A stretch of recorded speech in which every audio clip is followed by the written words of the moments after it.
তেলিয়ামুড়ায় ঘটে গেল মানবতাকে কাঁপিয়ে দেওয়া এক মর্মান্তিক ঘটনা। অভিযোগ ফুলের প্রলোভন দেখে পাশের বাড়ির নবম শ্রেণীর এক কিশোর 6 বছরের নিষ্পাপ শিশুকে লাঞ্ছিত করে।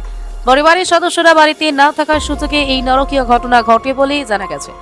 পরে রাতে শারীরিক যন্ত্রণা অনুভব করলে শিশুটি তার মাকে বিষয়টি জানায়।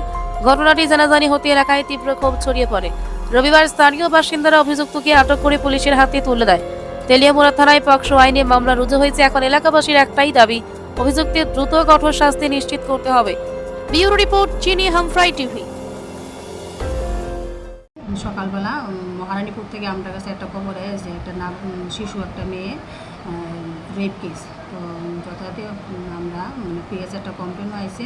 তো কমপ্লেন মোতাবেক আমরা একটা কেস রেজিস্টার করছি, ভিকটিমের সাথে কথাও কইছি। তো যার case number 24/26 under section 65(2) BNS POCSO 4।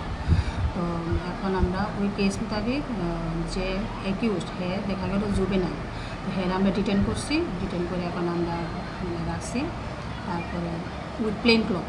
তো এখন ভিকটিমে মেডিকেলেও পাঠানো হয়েছে, আর বাকিটা ইনভেস্টিগেশন চলতেছে। কোন জায়গা হয়েছে এটা ঘটনাটা? এটা মহারানীপুর। মানে রেপটা যে হয়েছে এটা কোন জায়গা হয়েছে? মহারানীপুর মানে জুবেনাইলের বাড়িতে। মেয়েটার বয়স কত? বাচ্চাটার? 6 আর হ্যাঁ 16।